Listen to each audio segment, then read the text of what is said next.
Hello mga kapatid, mga kaibigan, mga kamag-anak. Kumusta po kayo? Magandang gabi sa mga taga-Pilipinas at mga taga-Asia. Magandang tanghali at umaga sa ilang mga dako ng ating mundo na kung saan may mga kapatid po tayong sumusubaybay ng pag-aaral ng salita ng Diyos rightly divided. Naway na sa mabuti po kayong kalagayan na muli ay nararating nitong ating pagtalakay, pag-aaral. At gaya ng aking laging pakiusap ay huwag po sana kayo magsasawa sa pagsasaliksik at pag-aaral, pagtuklas, paghahanap ng katotohanan sa mga dalisay at perpektong salita ng Diyos. Ipagpaumanhin po ninyo dahil medyo ginabi na naman po tayo sa ating pong pagtalakay sapagkat pinaunlakan po natin ang imbitasyon ng ilang mga kapatid upang mag-preach. Galing na po kami sa isang lugar upang mangaral ng salita ng Diyos. Of course, higit sa lahat kaligtasan at encouragement, exhortation na rin sa mga believers na patuloy na lumakad sa pagkamaka-Diyos in the light of the grace of God na ipinagkaloob sa atin ngayon through Paul, our apostle, in this present dispensation of the grace of God. Balikan po natin mga kapatid ang ating pong theme na pinamagatang The Last Days in Prophecy. Tuloy, nasa part 2 na po tayo mga kapatid. At balikan po natin ang ating text, 2 Timothy chapter 3 verse 1. Sabi po ni Paul, "This know also that in the last days perilous times shall come." Kailangan kami po ay nagpapasalamat na muli ay nagkaroon po kami ng pagkakataon upang tumuhay sa iyong mga salita. Aming pong desire at panalangin na ikaw po ang aming walalhati. Ma-magnify din po ang salita. Ang aming Panginoon Kristo sa aming buhay, mapatibay po kami spiritually upang maging makabuluhan ang aming buhay, pansamantalang buhay dito sa daigdig na aming ginagalawan ngayon in preparation for eternity. Pong lahat aming dinadala at pinapasalamatan sa pangalan po ng Panginoon Kristo na aming tagapagligtas. Amen. Baliktanaw po tayo saglit mga kapatid sa ating pong ginawang pagtalakay the other Sunday tungkol sa last days ng prophecy. So, ating pong binigyang pansin noon ang Genesis 49. Subalit hindi po natin tinalakay lahat in detail ang buong chapter of Genesis, kundi Genesis 49, kundi ang ating pinagtuunan ng pansin ay tungkol sa binanggit ng verses 8 to 10 sa Genesis 49. At ito'y tumutukoy sa tribe of Judah, sa 12 tribo or 12 anak angkan ni Israel, mga kapatid. At atin po napag-alaman na ang prophecy na ito ay patungkol sa particularly sa bansang Israel, or we will say sa lahi o angkan ni Jacob. Okay, yan po yung konteksto. At si Jacob bago siya mamatay ay nag-prophesy patungkol sa kanyang mga anak, 12 anak, kung ano mangyayari sa kanila sa last days. So, specifically and particularly, Israel po ang issue dito mga kapatid. Hindi po body of Christ.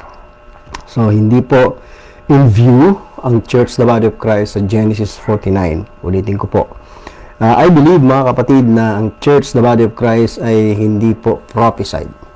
Ito po ay isang mystery or sikreto, kept secret since the world began, na naihayag lang sa pamamagitan ni Pablo, na ating apostol sa kasalukuyang panahon. So, yun po yung stand ko bilang isang mangaral ng salita ng Diyos rightly divided.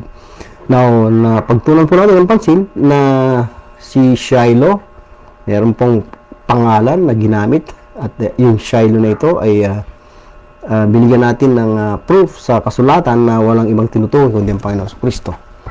Ito ay isang Hebrew word na ibig sabihin ay quiet or rest, the one to whom it belongs, or the peaceful one. At ginamit po natin ng Isaiah chapter 9 verse 6 and 7 na kung saan may prophecy tungkol sa first and second coming of our Lord Jesus Christ. So, ang unang bahagi ng Isaiah 9:6 ay fulfilled na po. Subalit ang second part kung saan ang Panginoon ay tatawaging mighty God, first of all, counselor, and wonderful, Counselor, the Mighty God, the Everlasting Father, the Prince of Peace, ay sa future pa po ito mangyayari, mga kapatid. Tatawagin po ang pangalan ng Panginoon na Wonderful Counselor, the Mighty God, the Everlasting Father, the Prince of Peace. Bali, 5 po yung itatawag sa Kanya. Diyan, mga kapatid, no? At ito'y tumutukoy sa gobyerno na kung saan nakaatang or sabi nga ng verse is the government shall be upon his shoulder. Ayan. At dun sa gobyerno po na yun, in the future ay ang kapayapaan ay wala pong katapusan. At sa gobyerno mismo ng ating Panginoon Jesucristo, sa kanyang pagparito, sa tinatawag nating millennial kingdom ay magkakaroon ng order. Magkakaroon ng peace and order, walang katapusan sapagkat nandiyan ang hari, ang tinatawag ng kasulatan na King of Kings and Lord of Lords. Ayan, mga kapatid. So, yun pong katawagan sa Panginoon na the Prince of Peace ay tumutugma sa pangalang Shiloh, mga kapatid. Ano po? So, walang ibang tinutukoy dyan kundi ang ating Panginoon Jesucristo. So, marami po tayong tinalakay na prophecies tungkol sa first coming ng ating Panginoon Jesucristo. At tayo rin po ay nagbigay ng ilang mga prophecies, no, sa Old Testament Scriptures tungkol sa kanyang ikalawang pagparito. Ayan po, mga kapatid. So, marami po marami pong prophecies sa lumang tipan, the so-called Old Testament Scriptures na hindi pa po natutupad, particularly referring dun po sa ikalawang pagparito ng ating Panginoong Jesucristo. Literal po yan, visible, may literal establishment of the kingdom, literal reigning of our Lord Jesus Christ, mismong sa land of Israel, mismong sa Jerusalem or sa Mount Zion na tinatawag ng mga kasulatan. Ayan, mga kapatid. Okay? At marami pong prophecies tungkol sa kung saan at that time, ayan po yung ating magiging paksa din kapag dumating na po tayo sa Isaiah chapter 2 at saka sa Micah. Cross-reference po ng Micah chapter ng Isaiah chapter 2, I should say, mga kapatid. Okay, so dito rin sa Isaiah chapter 49, Genesis 49, ay highlighted din po dyan yung gathering of the people be. Kung halimbawa babalikan po natin ang last part po ng Genesis chapter 49, ay may tinutukoy po na gathering. Okay? Pagtitipon, gathering of the people be. So again, wala pong ibang tinutukoy dyan na gathering of the people kundi Israel, yung mga lahi o yung angkan ni Israel. Ulitin ko lang pong basahin sa verse 10, the scepter, yung pong royal power authority shall not depart from Judah, tribe of Judah, dahil dyan po galing ang Panginoong Jesucristo, nor a lawgiver from between his feet until Shiloh come, so until our Lord Jesus Christ come, and unto him, unto Christ, unto the Lord Jesus Christ shall, future po yan, the gathering of the people be. So again, ulitin ko po, yung people dyan ay walang iba kundi the children of Israel, the people of Israel. Okay, yung angkan ni Jacob, dahil yan po ang malinaw na nakalagay sa konteksto. So there will be a gathering of the people of Israel, children of Israel in the future. At particularly ang i-gather po dito ay yung mga believing Jews, yung tinatawag na remnant sa bansang Israel. Yung mga naligtas, sumampalataya at sasampalataya pa sa ating Panginoong Jesucristo. Mga kapatid, po? Particularly kapag natapos na po itong ating dispensation of the grace of God, sila ay magiging kabilang ng tinatawag po nating Israel of God. Sila po ay Church of God din.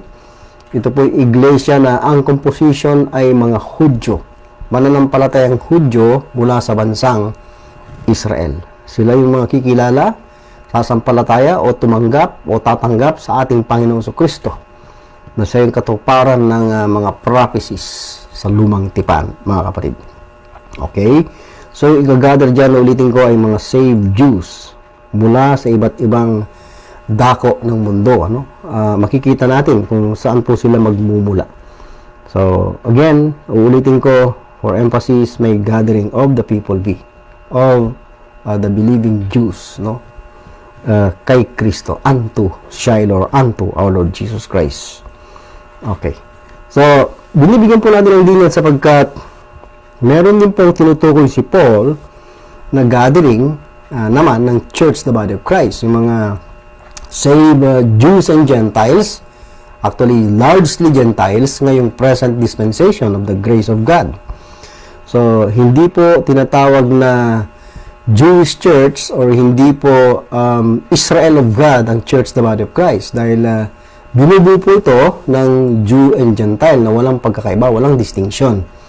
At gaya ng sinabi ko ay largely Gentiles, mas marami pong Gentiles, mga kapatid, ang kasapi na po ng Church, the Body of Christ, dahil batid naman natin na ang Israel ay isang bansa lang at ang Gentiles ay lahat na ng bansa maliban sa bansang Israel. So, lahat ng mga individuals mula sa iba't ibang bansa na sumampalataya sa preaching of the cross, sa gospel of Christ, particularly yung kanyang kamatayan sa krus, sa bundok ng Kalbaryo, yung kanyang pagbububo, yung redemption na kanyang ginawa sa pamamagitan ng kanyang dugo, yun po, no? Yung pong preaching of the cross na binabanggit ni Paul sa 1 Corinthians 1:18.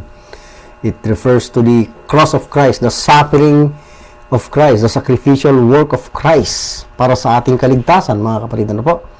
At doon po nakasalalay ang ating kaligtasan, hindi po sa ating ginawa o gagawin, at hindi rin po dahil sa ating religious affiliation. Patid natin na ang Savior ay hindi isang organisasyon, hindi po isang relihiyon o itinatag ng tao, kundi mismo ang Panginoon Kristo.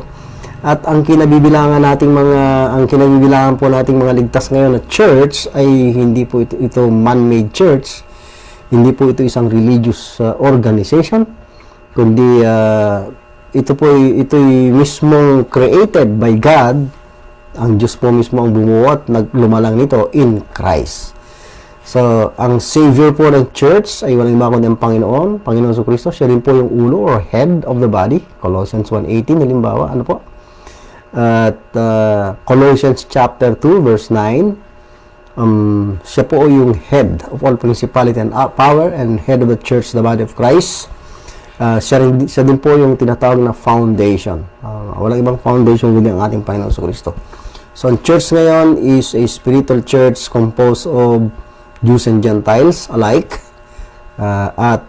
Ito pong church na ito ay, we believe, nagsimula sa ministry ni Paul, na siyang tinawag at itinalagang apostol ng mga Gentiles. Romans 11:13, Romans 15:16. Ganyan na rin sa Ephesians chapter 3, verses 1 and 2. Okay, so si Paul ang nagsasalita sa ating mga Gentiles ngayong kasalukuyang panahon. Ano po? Yan po. So, kung may gathering na ipinangako ang Diyos, sa katuparan niya in the future para sa believing Israel, meron din pong gathering na mangyayari na binanggit si Paul, ipinahayag ng Diyos sa kanya, ng lahat ng mananampalataya ngayong present dispensation of the grace of God. Ayan, mga kapatid. So, bibigyan po natin ng comparative study yan or titingin po tayo sa ilang mga talata sa kasulatan tungkol sa bagay na yan. Okay po. So, paano po ba itong gathering na gagawin ng Diyos sa kanyang bansa o sa kanyang mga sa kanyang chosen people, no? Chosen nation? Ulitin ko po, ang gagather diyan ay tinawag na nation or a holy nation sa 1 Peter chapter 2 verse 9. Sila po yung royal priesthood, royal sapagkat sila ay may kinalaman sa paghahari ng ating Panginoon Kristo. Kapag narito na mismo ang Panginoon Kristo at nandiyan na siya sa kanyang trono ng kalulatian, naghahari na, ang bansa na kung saan subjects niya, no, ay walang iba kundi ang Israel, dahil siya ay maghahari mismo sa land of Israel, gaya ng ipinangako ng Diyos kay Abraham. At ang Kapitolyo ay ang Jerusalem, mga kapatid, ano po? At highlighted din po sa prophecy yung Zion, Mount Zion. Makikita po natin yan sa pagpapatuloy ng ating pag-aaral. Okay. So, yan po yung issue sa prophecy, mga kapatid. Now, balikan po natin, maliban sa mga talatang binasa natin sa Old Testament tungkol sa gathering of the scattered Jews, ano po, abroad, ay kahit sa tinatawag nating New Testament, the so-called New Testament, no, particularly sa Matthew, Mark ay may gathering din na tinalakay po itong dalawang writers dito na sumulat tungkol sa ministry ng ating Panginoon Hesus Kristo, no, earthly life niya. Mula sa kanyang kapanganakan, nakatuparan ng prophecies hanggang sa kanyang kamatayan, ang pagkabuhay ng muli at pag-akyat sa langit. Kasama na rin dyan ang commissioning ng mga apostles na tinawag niya para sa bansang Israel. Halimbawa, Matthew 24. Ito po yung gathering mismo na recorded by Matthew, isa sa mga apostles, 12 apostles, at ito'y sinalita ng ating Panginoong Kristo sa kanyang mga alagad. Verse 31, and he shall send his angels with a great sound of a trumpet, and they shall gather together his elect. So, yung gathering of the people, sa Genesis 49:10, ay tinawag po dito na elect, the elect of God in the nation of Israel. So, sila po yung mga saved group of believers na tinawag sa Luke 12:32 during the time of Christ na little flock. Okay. Yan. Sila po yung a nation, a small nation, out of a nation, big nation, yung nation of Israel. A believing nation out of an apostate or unbelieving nation. No, unbelievers po ang karamihan po dyan sa Israel, although chosen people of God, but their leaders, spiritual leaders, the Pharisees, Sadducees, yung mga religious leaders at sekta sa Israel ay blinded. Hindi nila kilala mismo ang ating Panginoon Kristo. Sila pa po yung mga kritiko ng ating Panginoon Kristo. Okay? So, ganyan din po nangyayari sa kasalukuyan ngayon. Yung mga malalaking relihiyon, malalaking grupo, sikat, at ginagalang nirerespeto ng mga tao, sila pa yung mga hindi nakakaalam, nakakakilala ng katotohanan. Dahil malakas po ang hatak ng crowd, no? Kapag marami pong miyembro ang isang samahan, ang isang grupo, or we will say Christian organization, okay, ay nakakahatak, lalo na kung mga sikat ang mga miyembro, mga kilalang tao, mga profesional, okay, at inirespeto sa lipunan, ay malakas ang hatak niyan. At nakadadala ng damdamin ng emotion, mga kapatid na po. Nakalulungkot na hindi po lahat ay nagmamalasakit na sa katotohanan. Hindi na mahalaga sa kanila ang pag-aaral ng masinsinan ng salita ng Diyos dahil sila po ay driven by emotion or nakakatak ng emotion dahil nga sa nakaka-focus sila sa nakikita, at na-amaze sa sinasabi nilang pagkilos ng Diyos sa isang organization. Yan po yung pananaw ng marami ngayon, mga kapatid. Sidetrack lang po yan sa ating topic, pero totoo po yan nangyayari. Yung mga aral sa kasulatan ay we can say na nagbibigay sa atin ng tamang pananaw at kaunawaan kung ano ba ang nangyayari ngayon sa religious world, sa spiritual world na tinatawag. Okay? So, dito po sa ating binasa, mga kapatid, ay again, sa coming of our Lord Jesus Christ, ay ipapadala po niya ang kanyang mga anghel. So, may detalye po dito tungkol sa gathering ng elect or ng people of Israel, mga believing Jews, with a great sound of a trumpet. So, meron din pong patutunuging trompeta. Okay? And then, sabi niya, and they, yung mga angels, shall gather together to select. Mula saan? From the four winds. Mula sa apat na hangin, you will say, no? Sa Tagalog. From one end of heaven to the other. Okay? Sa isa pang reference, sa Mark 13, verse 27, and then shall he send his angels and shall gather together. Again, nandiyan na naman yung elect. So, elect sa bansang Israel po yan. Hindi po kasama ang mga Gentiles dahil sila po yung gathering of the people of Israel yan. Okay, and shall gather together his elect from, again, binanggit muli yung four winds sa record ni Mark. From the uttermost part of the earth to the uttermost part of heaven. Kanina sa Matthew ay from one end of heaven to the other. Dito naman, from the uttermost part of the earth to the uttermost part of heaven. Ayan. Yan po yung sinasabi ng verse. Okay? And then, let's now move to Isaiah chapter 11. Isaiah 11 verse 12. And he shall set up an ensign for the nations, and shall assemble the outcasts of Israel, and gather together the dispersed of Judah from the four corners of the earth. So, yung mga outcasts of Israel, yan yung mga publicans, mga publicans sa Israel, mga outcasts, yung mga hindi po iginagalang ng mga tao, yung iniisip ng mga religious group, ano po, sa Israel na walang kwentang mga tao, mga sinners, mga publicans, yan ang tawag nila. Kaya yung mga Pharisees masyadong believe sa kanilang sarili.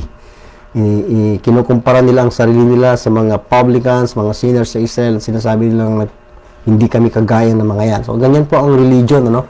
Self-righteous, kinukumpara ang sarili sa iba at mataas ang tingin sa sarili. So, sila yung mga hindi nakasumpong ng righteousness of God dahil they were self-righteous. Ang pwede lang namang buuin o magawa ng religion ay self-righteousness. Yan, ang pagmamalaki sa sarili. Yung kanilang gawa, yung kanilang accomplishment, religious works, ang kanilang pinagmamalaki. Kaya nga, sinasabi ni Paul na ang kaligtasan sa Ephesians 2:9 is by grace through faith. Kaya sabi niya, and that not of yourselves, sa religion, sa kanilang sarili yan. Ang sabi ng verse is, it is not of yourselves, it is the gift of God. Okay? Hindi po reward ang kaligtasan. Sa religion, reward ang kaligtasan. Okay? Sa verse 9 ng the same chapter sa Ephesians 2, not of works. Sa religion is works. Okay? You have to do something for your salvation, pero ayon kay Paul, not of works, lest any man should boast. Ayan, ganyan talaga ang mangyayari kapag iniisip mong may contribution ka sa iyong kaligtasan, yung gawa mo, magte-testimony ka tungkol sa ginawa mo, accomplishment mo, o ginawa, wari ng Diyos sa buhay mo, ganun po kung mag-testimony, ano po? Hindi nila namamalayan na yung pinagmamalaki na lang kanilang sarili.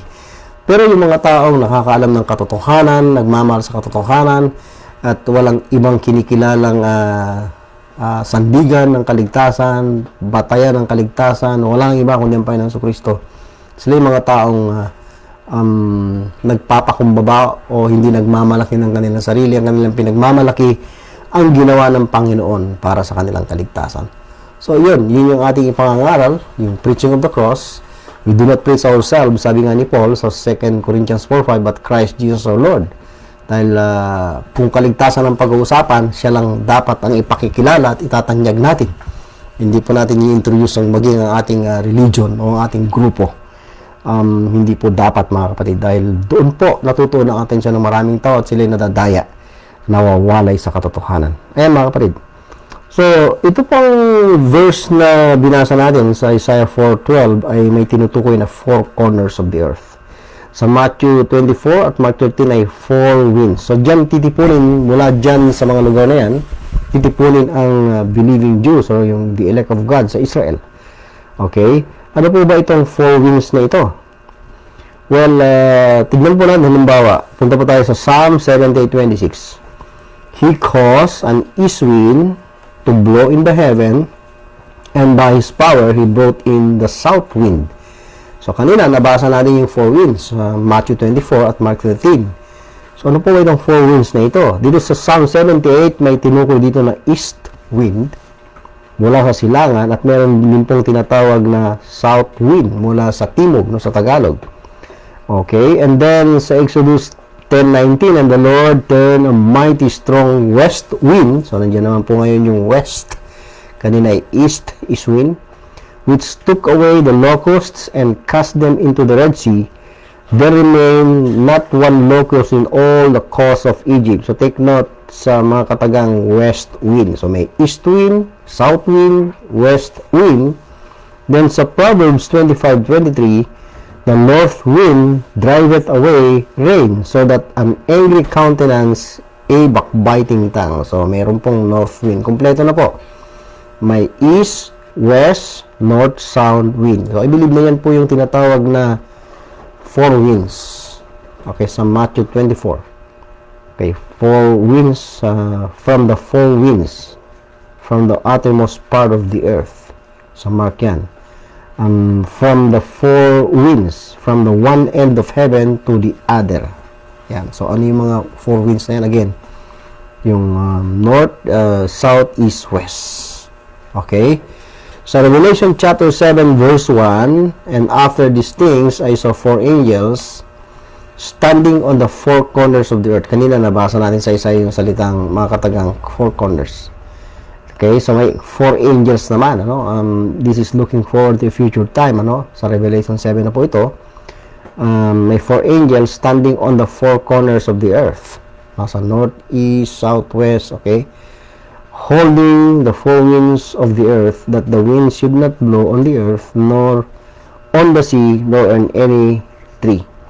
So, ang mga angels po ang mag-gather sa elect of Israel mula sa apat na sulok, four corners of the earth. At sila ay dadalhin doon sa promised land. Ano po yung promised land? Yung land of Israel na pinangako kay Abraham, way back sa Genesis chapter 12. At of course, in that land ay tatatag din po yung kaharian na ipinangako naman kay King David sa 2 Samuel chapter 7. Nandoon yung scepter, okay? Nandoon po yung scepter of righteousness dahil mismo ang Panginoon, siya po yung may royal power authority in that kingdom. Siya po yung magiging hari, mga kapatid, no? Ang Panginoon sa Kristo. At yung trono niya na mula kay David, no? From the throne of David siya ay walang hanggan. So yung kanyang pagiging hari doon at yung kaharian na kanyang itatatag in the future paghaharian ay walang hanggan din, mga kapatid. So yung 1,000 taon ay prelude lang, pag-uumpisa lang ng paghahari ng Panginoon doon sa tinatawag na 1,000 years or millennial kingdom. It will be extended to eternity, mga kapatid, yung paghahari ng ating Panginoon sa Kristo. Okay? So, yung gathering bago mangyari yung paghahari ay may gathering munang mangyayari ng believing remnant, believing Jews sa bansang Israel from the four winds or four corners of the earth sa pamamagitan ng mga angels. Okay, in that gathering, mayroon ding sounding of the trumpet. So, yan po yung mga significant things dyan po sa gathering na yan, mga kapatid. Okay? Now, compare naman po natin to sa 2 Thessalonians chapter 2, verse 1. Sabi naman ni Paul, na ating apostol, writing to the Gentiles, I believe na ito pong 1 Thessalonians, 2 Thessalonians, Romans, 1, 2 Corinthians, Galatians, ay hindi po para sa Israel. Hindi po Israel ang issue.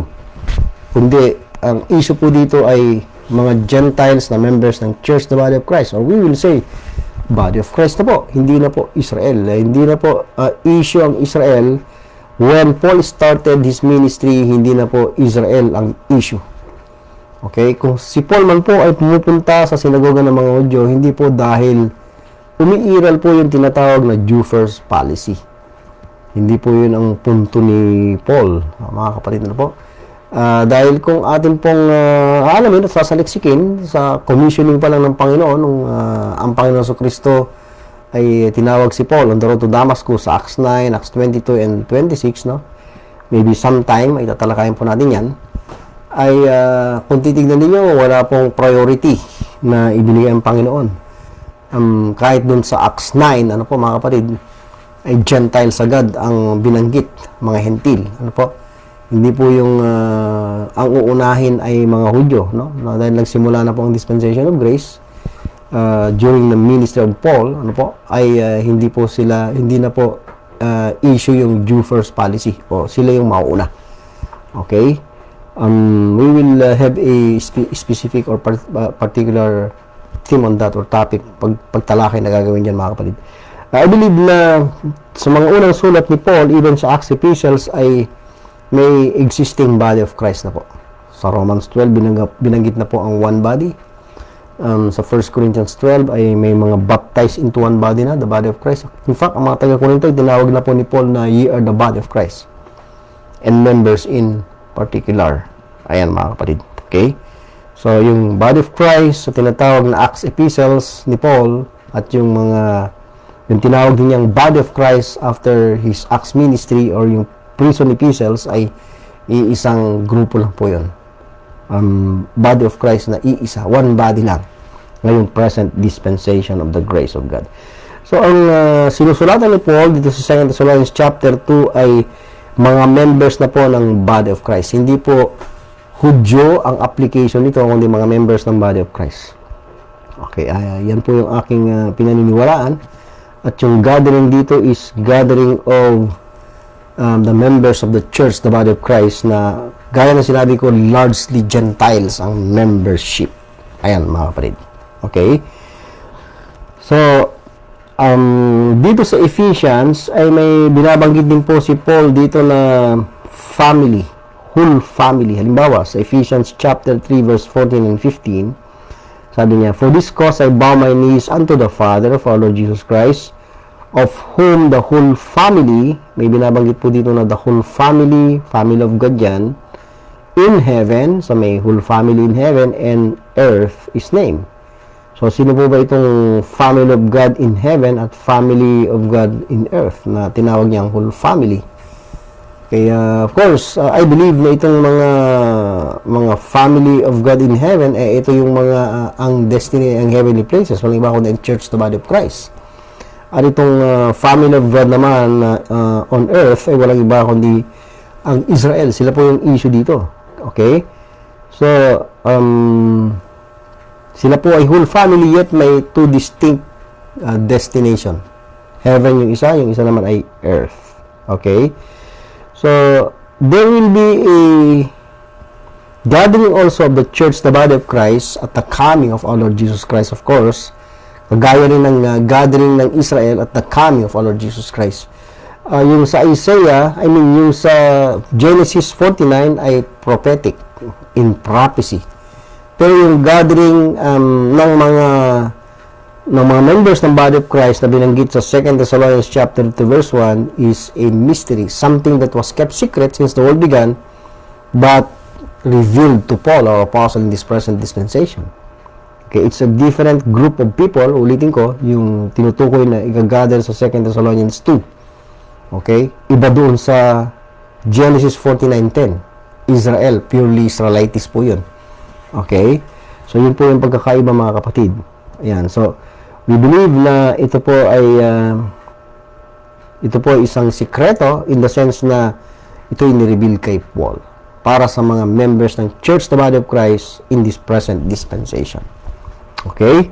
So, may mga similarities sa gathering na yan, gaya ng pagtunog ng trumpeta, may mga angels, ang Panginoon bababa sa langit, okay? May shout, may meeting, pero may mga pagkakaiba rin. We will meet the Lord in the air. Hindi po sinasabi ni Paul sa 2 Thessalonians chapter 2 na i-gather niya from the four winds of the earth ang members ng church, the body of Christ. Ano po?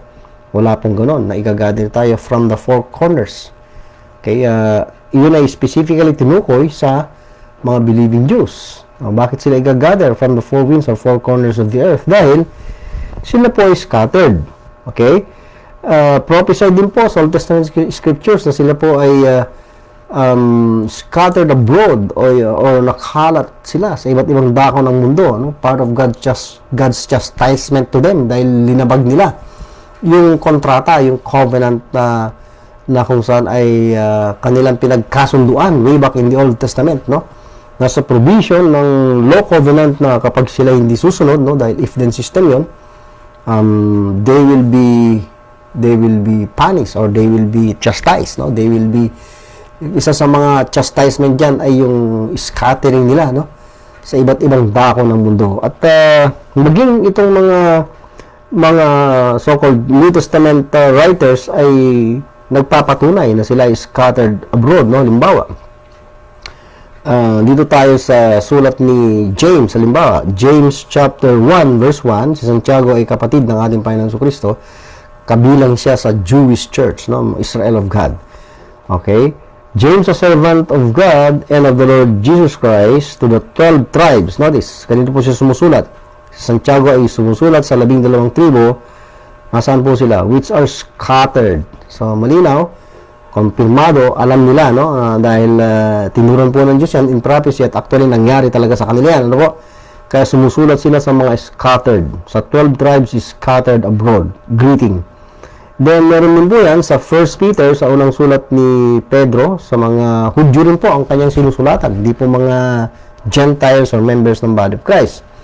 Peter, an apostle of Jesus Christ, to the strangers, okay, mga estranghero, scattered, sila po ay naikalat o nasa pangangalat, okay, throughout Pontus, Galatia, Cappadocia, Asia, and Bithynia. So, ito po yung mga Gentile territories na o Gentile nations na kung saan mga Hudyo nagkalat doon, mga kapatid. At ilan sa mga nasa iba't ibang dako ng mundo na scattered din ay ang isa sa mga dahilan ay yung persecution na nangyari kay Stephen sa Acts chapter 7. Nung batuhin si Stephen, isa pong mga ngaral na Hudyo, mga kapatid, no, kabilang sa little flock or Jewish believers, Jewish church sa bansang Israel. Okay? Kung siya po ay mamatay, ay nagkawatak-watak po ang mga mananampalataya, nag-scatter po sila, epekto ng persecution kay Stephen. Okay? Kaya yan po ang sinasabi nitong mga writers na ito, scattered abroad po sila. At although scattered, ano po, hindi lang sa so-called Old Testament scriptures, kundi maging dito sa New Testament na ay proven na sila scattered. So, they will be gathered. Ayan. Kung sila scattered sa iba't ibang dako ng mundo or sa four corners, four winds, God Himself made a promise that He will gather them. At yung gathering na yun sa Genesis, na way back sa Genesis pa, the first book of the Word of God is gathering unto Shiloh. Okay? At in that gathering, nandun din po yung reigning, yung paghahari ng Panginoon. Okay, yung establishment of the kingdom. So they will be gathered and then they will reign with Christ, or they will be entering the kingdom of our Lord Jesus Christ on earth in the future, mga kapatid. So, yan po. Samantalang ang gathering naman na tinutukoy ni Paul sa 2 Thessalonians 2:1 ay igagather niya ang mga believing Jews and Gentiles, largely Gentiles. Okay, dahil ang composition ng body of Christ ay mula sa iba't ibang dako ng mundo. Okay, scattered sila in the sense na nasa mga iba't ibang Gentile territories or nations sila.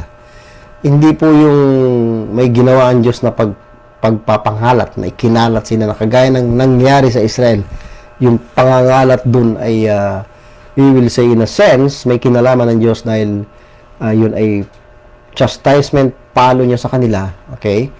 But He made a promise that He's going to gather them unto Christ. Igagather sila mismo doon sa land, ano po? At kung ano yung promises ng Diyos kay Abraham na sila pagpapalain in that land, gagawin silang great nation, mga kapatid, ay pa rin po ng Diyos yan.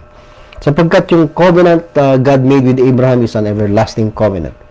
At yun ay nakabatay hindi sa kakayahan ng mga Hudyo o hindi nakabatay sa kanilang katapatan kundi sa katapatan ng Diyos.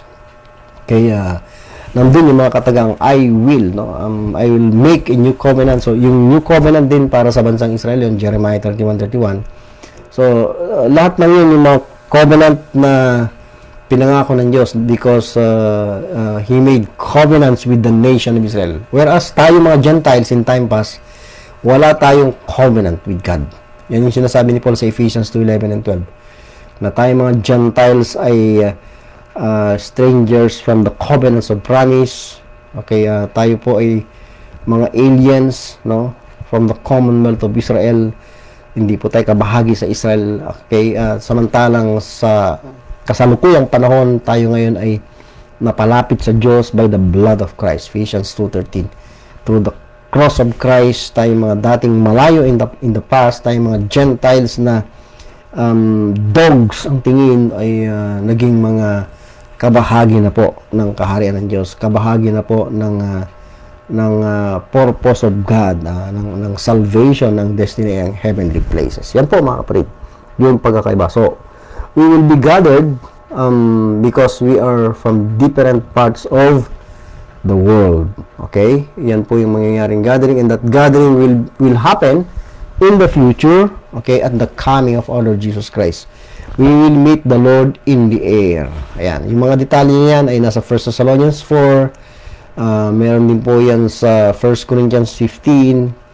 Okay? At yan po yung pinaka-asam-asam po nating mga mananampalataya ngayon na yung our Lord Jesus Christ will appear, no? Yung glorious appearing of our great God and our Savior Jesus Christ, ano po, ayon sa Titus 2:13. Sa Philippians 3:20, sabi ni Paul, for our conversation, manner of life is in heaven, from whence we look for the Savior. Wala pong ibang Savior kundi our Lord Jesus Christ, who shall change our vile bodies, that it may be fashioned like unto His glorious body. Yan po yung sinasabi ng Word of God. So, we are looking forward to that, no, with the great anticipation, dahil at that coming of our Lord Jesus Christ, buhay man tayo o patay, at that time, there will be a change. We shall all be changed. Ang ating nasisira at nabubulok na katawan, mortal bodies, ay mapapalitan ng immortal. Corruptible bodies, magiging incorruptible. Natural body na earthly body, magiging spiritual body at heavenly body. Yan po yung ating pinaka-asam-asam. Ang buhay natin sa mundo pansamantala, lahat magwawakas. Ang mundong ito ay sin curse, kaya apektado tayo ng sakit, kalamidad, mga problema sa buhay. But when Christ will come to gather us together, then magsisimula po yung eternity. We will experience yung actually yung eternal life of God, eternal life na pinagkaloob ng Diyos sa atin as a gift when we trusted Christ, our Savior. So, hindi lang Israel ang looking forward sa coming na yan. Ano po? Particularly ng mga mananampalataya, sila yung naghihintay, eagerly waiting for that. Kundi tayo din mga members ng body of Christ. Okay? At kung sinubaybayan po niyo, yung ating pagtalakay ay malinaw po sa mga sulat ni Paul kung ano po yung mga indikasyon na mangyayari po, kung kailan po mangyayari yung gathering na yan. Sa pag-aaral natin ng 2 Thessalonians, chapter 1, chapter 2, hanggang chapter 3 at 1 Thessalonians, okay, ay nakita po natin na yung coming of Christ ay bago yung gathering na yan, mga kapatid, ay may mga events muna mangyayari. Yung una, yung falling away of Israel, kung naalala po ninyo, yung pagkakahulog ng Israel or yung kanilang pagtalikod. Okay, pagpapalit nila yung covenant ng Diyos sa kanila, yung covenant ni Abraham sa kanila. Okay, at they will sign a contract or covenant with the Antichrist, na kung saan hindi nila iniisip na sila ay mapapasok sa isang covenant na tinawag na covenant with death and hell, at sila ay madadaya, mga kapatid. But anyway, that covenant with the Antichrist, covenant with death and hell, shall be disannulled. Madi-disannul po yan by the coming of our Lord Jesus Christ, dahil mismong si Antichrist na siyang alipin sa Israel, magpapahirap sa kanila at that 70th week, igugupo, ng ating Panginoong Kristo, at dinipulin niya lahat ng kaaway na who will be siding with the Antichrist, at pagkatapos niyang lipulin, gapiin lahat ng kanyang kaaway, ay uupo na po siya sa trono ng kanyang kalalatian. So, doon na po may sasakatuparan yung covenant with Abraham, yung covenant with David na may eternal kingdom, yung throne, mamanahin ng Panginoon as the seed of David, po, at magkakaroon na po ng everlasting kingdom. So, at yun na po yung actual na time na kung saan makikita ng lahat, okay, ng tao sa buong mundo, yung pagkontrol, paghahari ng ating Panginoong Kristo, na hindi pa po nangyayari sa ngayon. Hindi po spiritual yung reigning niya, Hindi po isang bagay na hindi nakikita, kundi makikita talaga yung kanyang reigning. Kagaya ng first coming, actual na nakita, visible, nakisalamuha ang Panginoon sa mga tao. But of course, ang purpose ng coming na yun is to save the world, save mankind from their sins, Dahil hindi naman po pwedeng magkakaroon ng eternal kingdom kung wala pong mga subjects na saved by grace through faith, saved by the sacrificial work of Christ at Calvary. So sana nakikita po natin yung pagkakaiba, mga kapatid, upang yung ating pong buhay, pansamantalang buhay ay maapektuhan. May impact po kasi yung mga doctrine na yan sa ating buhay, mananampalataya sa mundong ito, mga kapatid. Po? So mahalaga po ang bawat doctrine sa Word of God, kaya hindi po sana tayo dapat tatamarin sa pag-aaral at hindi po tayo magsasawa sa pagsasaliksik. Dahil lahat ng yan ay may significance, kahalagahan sa ating spiritual life. So bago tayo magwakas ngayong gabi mga kapatid ay nais ko lang pong bilang member ng Body of Christ, nais ko lang pong bigyan natin ng pansin ang mga exhortations, mga pangaral ni Paul bilang mga kasama sa grupo Church the Body of Christ na ang destiny ay heavenly places. So dapat ang focus natin in this life, sa pansamantalang buhay na ito ay heaven, hindi po earthly things. Ginagamit po ng kaaway ang mga material na bagay sa mundong ito upang hilahin tayo at lunurin tayo ng mga makamundong bagay. Nandito po sa mundong ito yung lust of the eyes, lust of the flesh, and pride of life, na siyang tinatangkilik at pinakaasam ng lahat ng tao. Lahat ng tao halos gusto ay maging sikat, maging mayaman, maging maranya ang buhay. Lahat ng yan ay ini-offer ng mundong ito. At kung ikaw ay anak ng Diyos na hindi tumitindig sa kanyang salita, ay pwede kang labunin ng evil system na yan at hatakin ka niyan palayo hanggang sa malunod ka na at you will lose sight of your right focus on heavenly places. Okay, na kung saan doon ang destiny natin. Kaya sabi ni Paul sa Colossians 3:1-4, if ye then be risen with Christ, which is true, o isang bagay na totoo, risen with Christ, and we were made sit together in the heavenly places, Ephesians 2:5 and 6, with Christ, po. Pareho din po dyan sa sinasabi ni Paul na if you then be risen with Christ, seek those things which are above. Because we are already there, spiritually, positionally in Christ, nasa heavenly places na tayo. Okay, so samantalang tayo nasa lupa, dahil nasa physical life pa tayo dito ngayon, dapat doon na po nakatuon ang ating pansin sa ating position, kalagayan, spiritual in Christ, we're in the heavenly places. Okay, so sabi niya, seek those things which are above, where Christ sitteth on the right hand of God, sa heavenly places yan. Set your affection on things above, okay, negative sa mga things on the earth, huwag sa mga bagay na nasa lupa. Why? For ye are dead. Okay, we are dead, but sabi ng verse, and your life, ito yung tunay na buhay natin, hindi po yung buhay dito sa lupa, your life is hid with Christ in God. When Christ who is our life, so ito po yung second coming of our Lord Jesus Christ, meron talagang appearing, although sinabi ng chapter 1 na Christ is in you, that is spiritual. Okay? So merong literal na appearing, when Christ who is our life shall appear, second coming po yan, then shall ye, mga members ng body of Christ, also appear with Him in glory. Dahil gagather po tayo, may meet tayo ng Panginoon in the air. Okay? Yan po yung sinasabi ng 1 Thessalonians 4 at 2 Thessalonians 2:1 kanina na we will be gathered in Christ. Ano po? At binasa ko na po o kinot ko na po kanina ng Philippians 3:20.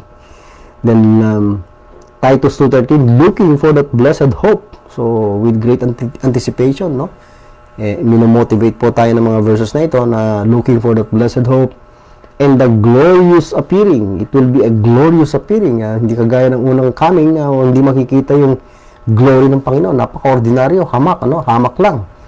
Mababang kalagayan, form of a servant, kaya hinamak siya ng mismo kanyang mga kababayan at naging ng mundo, hanggang ngayon, hindi po tinatanggap yung kaligtasan ginawa ng Panginoon para sa kanila. Kalokohan yun, foolishness, kahinaan ng Diyos yun. But unto us, of course, na sumampalataya, that's the wisdom of God and the power of God. Okay? So, we beseech you, brethren, by the coming of Lord Jesus Christ and by our gathering together unto Him. Inilit ko lang pong basahin yung Titus 2:13. Again, sa Titus 2:13, 2 Thessalonians 2:1 rather, Titus 2:13 is yung glorious appearing of the great God and our Savior Jesus Christ. Ayan po mga kapatid. So, we are looking forward to that time. At samantalang tayo ay narito pa sa mundo, ang business natin ay ipakilala ang Panginoon Jesucristo. Sa mga kaibigan, mga kamag-anak, kakilala man o hindi, huwag tayong mahiya. Ipangaral po natin, i-preach ang ating Panginoon Jesucristo. Kahit na ipahiya po tayo, actually hindi ko po ang pinapahiya at nire-reject kundi mismo ang Panginoon Jesucristo. Huwag kang matakot kung i-reject ka ng mga kaibigan, kamag-anak mo dahil ipinangaral mo ang Panginoon Jesucristo, sapagkat hindi talaga ikaw ang nire-reject. Huwag kang mahiya o matakot o manglupaypay, panghinaan ng loob kung Sa mundong ito ay hindi ka nirerespeto ng tao. Kung ang tingin nila sa ay mababa lang, ano po? Dahil ang tao gusto nilang ma-identify sa mga matataas na tao, sa mga mayayamang tao, sa mga sikat na mga tao. Well, condescend to men of low estate, yan ang sabi ng Word of God. Makibagay tayo sa mga taong mababa at low profile.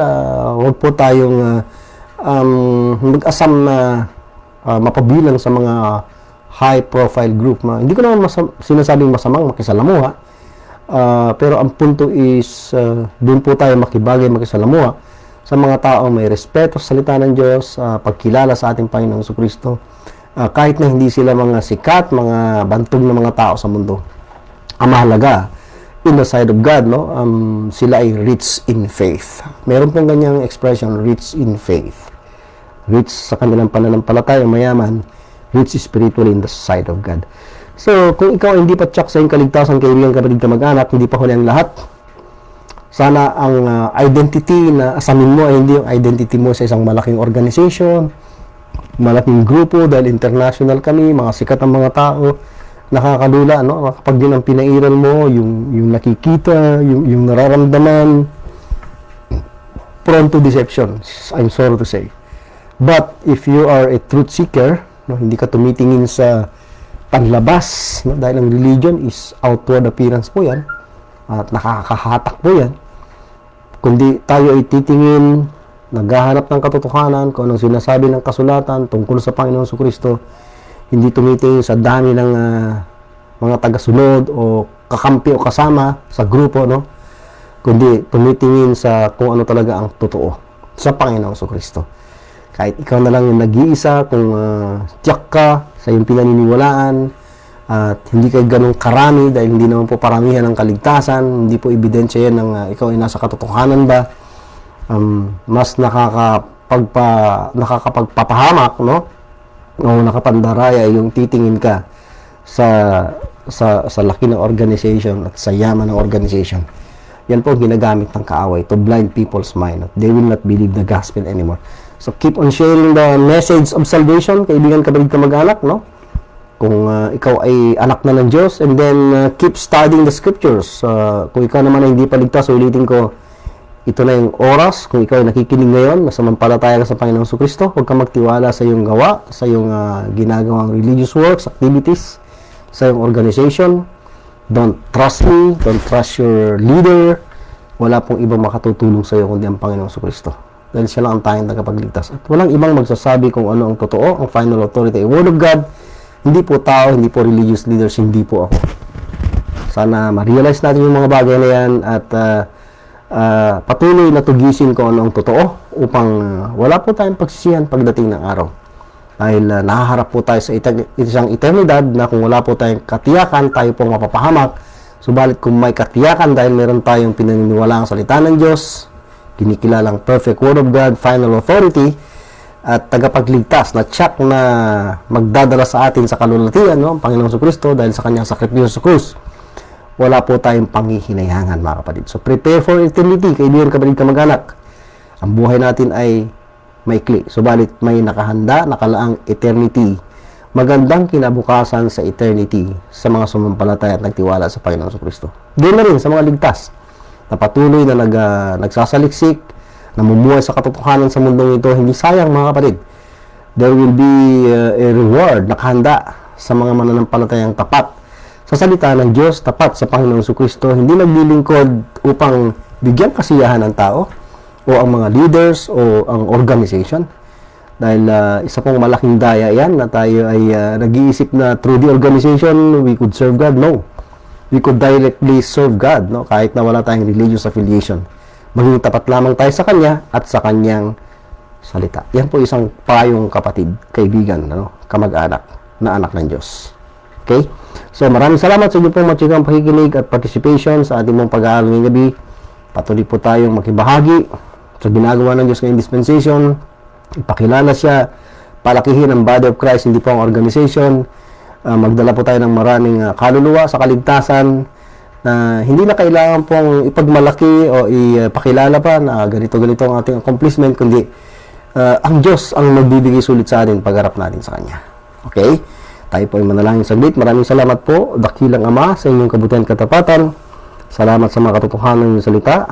Nawa ito po yung aming maging patnubay. Ito po yung aming titindigan. Dito po kami maging matapat sa iyo lamang at sa iyong salita, Panginoon. Ikaw po mamagnify, malalahati sa aming buhay. Maging ang iyong salita dakilain sa aming buhay. Ikaw lamang po ang malalahati at mabigyan ng kapurihan sa pangalan po ng Panginoon Kristo, naming tagapagligtas. Amen. Hanggang sa muli, maraming salamat, magandang umaga, magandang tanghali at magandang gabi sa inyong lahat. Grace and peace to us all in Christ.